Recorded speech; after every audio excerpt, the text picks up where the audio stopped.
Hi, I'm Mike from Hummingbot, and this is video number 3 in our Market Maker school series, Building a Strategy. Hummingbot is an open source algo trading framework. All the code's free and available to anyone on GitHub. We launched about a year ago, and now we're a growing community of algo traders and developers all over the world who are building strategies, building connectors, and constantly contributing to the code base. But it's still something that's pretty technical. This is what you'll see if you download it and load it up. And unfortunately, we do find that a lot of users who don't have trading background, they tend to kind of dive right in and kind of start just playing around with different parameters to try to find a strategy that works. And so we offer a lot of flexibility with our PMM strategy, where there's a lot of ways you can tweak it.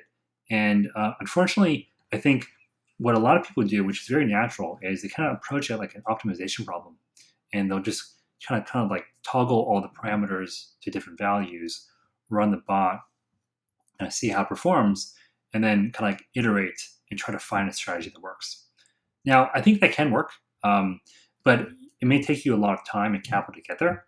And I think, but more importantly, you may not develop kind of the market intuition that helps you become a successful trader over time. Because a lot about market making is more of an art than a science. And I think by starting with the quantitative parameter values, you may not develop kind of like the sense about the market that helps you inject these parameter values with the experience that you've developed as a trader. And so instead of doing this, we recommend a different approach, which is approach it like you're building a strategy, where a strategy is a hypothesis about how you'll make money.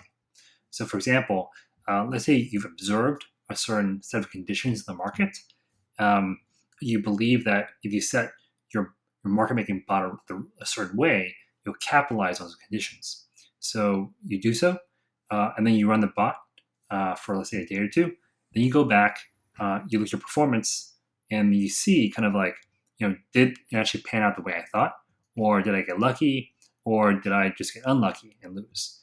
And so I think if you do that, when you adjust those parameters, you do so in a much more kind of like nuanced way, because you're approaching these parameters from having developed a strategy first. And so today, I want to show you like a very, very simple strategy that you can use. So this is the Bitcoin Tether market on Binance. This is one of the most actively traded and liquid markets in the world. So we probably would not recommend this as the place to start for an individual trader. And if you've seen our second video on market selection, you'll know why. But for the purposes of today, we'll just use this market, as a demo market, because I want to make sure we get some amount of trades in to show you kind of like the presence of like how a strategy performs, after some trades. So these are 15-minute candles in the market. Candles are basically the distance of a trading range for a certain time period.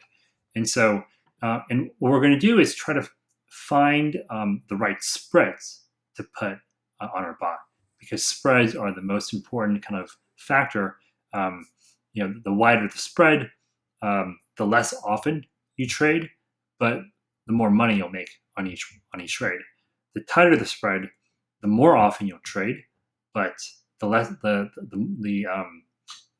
money you'll make on each trade. And another thing to factor in are fees. So as an individual here, my fees are 0.1% per trade.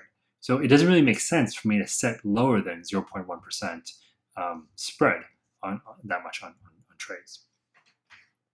So looking at this market, first I want to take a look at how this market has behaved over the last few days, because I'm going to be running my bot for at least 12, if not 24 hours or more. And so I want to get a sense for how the market has behaved, so I know, what it might be in the future. And I can see that in this market, it looks like over the past kind of like 4 or 5 days, the market was basically range bound. So it kind of like hovered at this 9,300 level for about 3 or 4 days. and then about 1 day ago, it started uptrend up to here, and then it may have stabilized somewhere at 96.50. So I think I'll develop a hypothesis. Let's say I have a hypothesis that it's going to stay at this level for the next few days. In other words, what I'm saying is that there was a sideways market trend for about 4 days. And then it developed into an uptrend, but kind of given some consolidation, perhaps the market will stay range bound again. Again, I'm not saying the market will do this, but I think I'm taking that into account as I develop my strategy. So essentially, as a market maker, range-bound markets do tend to be better for market-making strategies. And so that's why I think I'm selecting to participate in this market by assuming that it is going to be range-bound for the next 1 or 2 days. So so within that kind of strategy, I'm going to select 15 minutes as the order refresh time. So what I'm doing here is I'm selecting the order refresh time first, and then using that to drive the spreads, as opposed to the other way around. I think this is a bit more logical, because instead of kind of picking the spreads arbitrarily, we're going to use the candle length in order to select the spreads. So we can look at kind of like these candles here. We can also look at, if we wanted to, kind of like the candles in the more range bound. This is this was during that 1 day period. But I think the candles, the most recent candles, are probably more relevant for the purposes of our exercise, because what we're really trying to do is use a bit of the past to predict what the future looks like over the next few hours. So looking at these candles, I'm just going to pick, maybe like kind of these over here, and I'm just going to try to find one that I think is an average one. So an average candle is something that moves like halfway. And what I'm going to do is I'm going to use that average candle length to set my spreads, because I'll show you in a second exactly kind of why. But let's find one first. And so let's see. Here's a good one here. So let's say this one here is kind of bottomed out at 9659, and then topped out at 9676. So it is exactly about 16 basis points. And because Bitcoin is so close to 10,000, I can actually just use that as a spread. So 16 basis points is kind of like one kind of average candle length here. You can see it's about average, and so I'm just going to use that as my bid and my ask spread, because what that's kind of saying is that every 15 minutes there's a good chance that the price moves kind of 15 basis points in terms of trades settled during that time, and you can see in some of the larger ones, it's definitely going to move even more than 15. But I think what was it, 17 basis points? Was a good kind of range. And so my strategy will then just alternate between buys and sells, and set a spread of 17 basis points for the bid and ask spreads, and then it will refresh those orders every 15 minutes. And so what I'm hoping for is that these buys and sells kind of continue to alternate, and that my bot with a 17 basis point kind of bid ask spread on each side is going to capitalize and win. So let's code up the bot, and then I'll let it run overnight, and we'll see how it does in the morning.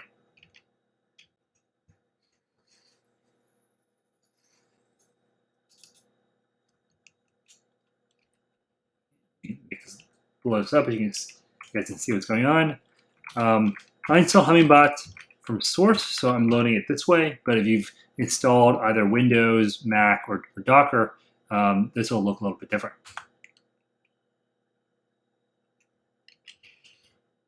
In my security password, and then this is Hummingbot. So we're going to create a strategy. called Pure Market Making, and it's going to run on Binance, and we're going to run it on the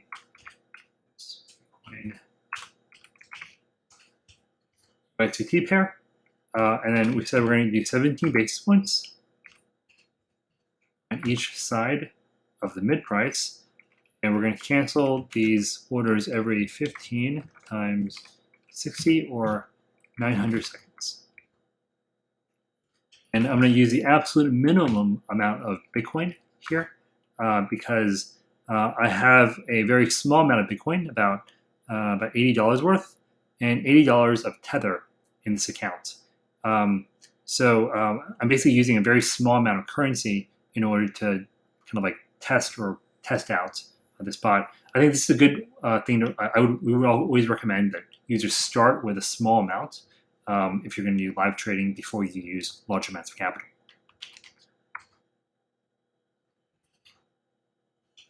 And I'm going to call this strategy ping pong because we're going to use a slightly simpler way to manage our inventory risk here than before. So instead of using inventory skew, which is our default way of managing inventory risk, instead we're going to manage our inventory risk using ping pong. And so the reason is because I think it would be simpler to show you the trades afterwards in terms of buys and sells and having the amounts be the same every time, but still having the inventory risk be kind of managed. Inventory skew is a slightly more complex way, but we found that it's easier to configure for first-time users. So I'm going to turn on the ping pong strategy, the ping pong parameter. And so we can see our final configs are 17 basis points on each side. And we're going to refresh our orders every 900 seconds. Use the smallest amount of Bitcoin possible. And then just one order level. So just single buy and sell. And then we're going to have the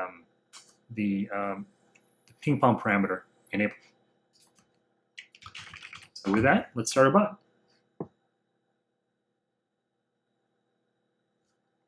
Okay. This is a trade log. So this shows you that we have tried to create 2 orders, and those orders have actually been confirmed as created. So we can run status or Control S to see where the bot is now. And so we can see that so we have 2 orders on the books. They've already moved a little bit because they're set 17 basis points, and now they've moved a little bit as the market has moved. And they've been on the books for 16 seconds so far. And so that's it. So we'll check back in the morning tomorrow to see where the bot is. Fingers crossed it didn't lose money, but we'll see. Good morning. This is Mike again, and I wanted to show you what happened since we ran the bot. It's been about 9 hours, and so let's see how the bot has performed.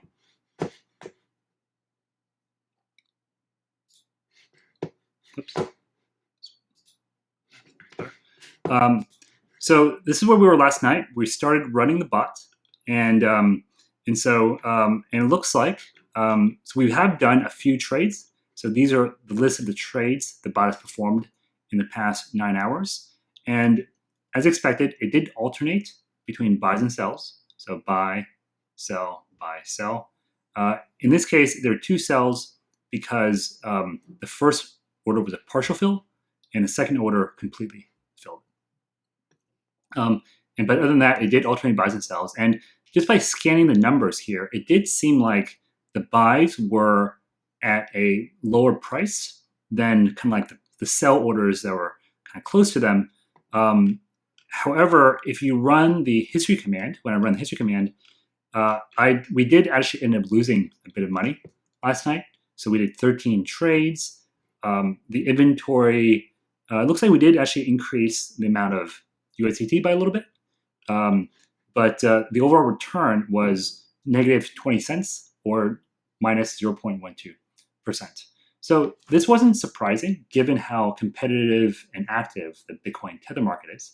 But we can also assess how did that compare to random chance? What if we had just thrown some darts to the dartboard and just randomly traded 13 times over the course of last night. And we can figure out what the return would be because the fee is, we know the fee is 10 basis points. And so if we had just kind of like done 13 trades and we were doing $20 on each trade and we're paying a fee of 0.1%, and we would have expected to lose 26 cents last night. Instead, we lost 20 cents. So what I would say here is that this is an example of a strategy that failed the hypothesis, which was, the hypothesis, if you remember, was that we're going to alternate buys and sells by kind of selecting a 15-minute refresh time, and that was going to result in profit. And so it clearly, I would consider this a failed hypothesis. However, I think what's more important is looking at the data and trying to figure out why the hypothesis didn't work and adjusting the hypothesis in order to try to find something that does work. So let's look at the data. So this was a chart last night we're looking at where we said we would try to have 15-minute refresh times, and we took the candle height as kind of like the spread to use for both the buy and sell side. And I believe we actually selected one of these candles here to figure out the height. So what actually happened, because we started the bot around midnight last night, and since then it's been running for 12 hours. So about 9 hours. So we can see kind of what's actually transpired.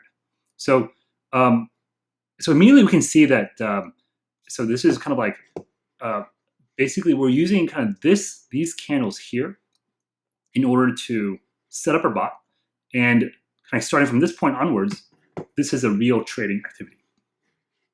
So immediately, I think visually you can see that the market, the actual market turned out to be more volatile than the period on which we had modeled our bot.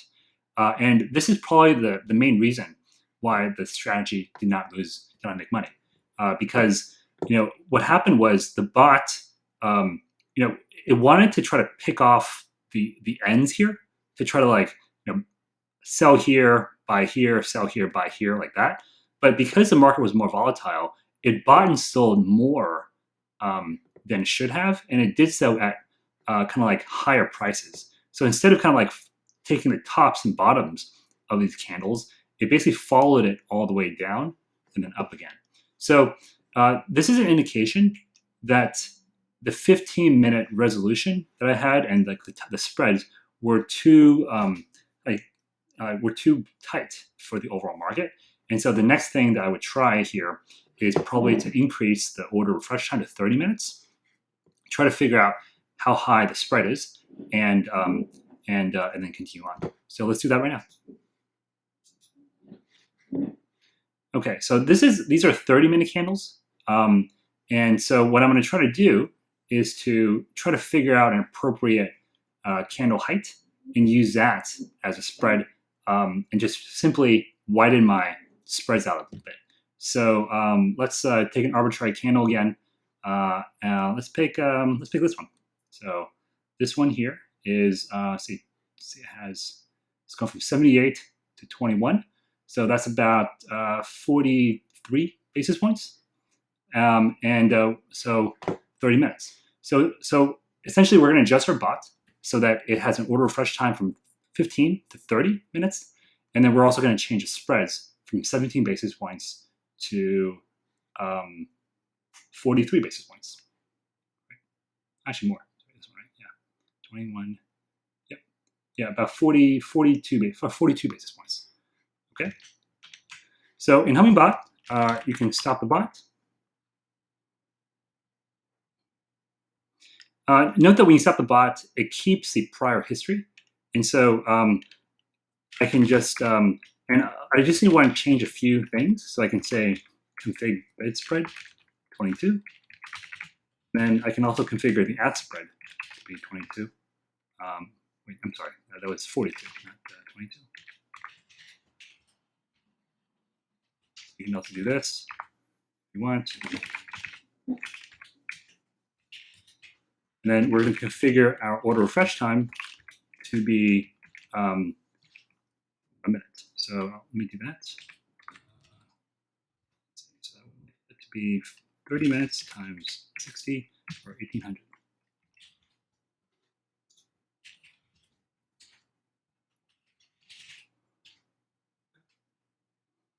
And also, I'm also going to do one thing, which is I'm going to configure the filled order delay to be a smaller number. So currently I have it at 60 seconds, and I'm going to configure that at 15, mainly to make sure that because I've set a longer order refresh order kind of like time now, I want to make sure we have more orders in the books all the way through.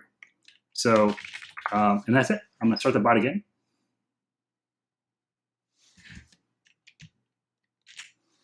And yeah, so we can see we have a wider spread, and we're going to refresh them less frequently, and then we can come back and assess the bot in another 12 to 24 hours and see how it performs.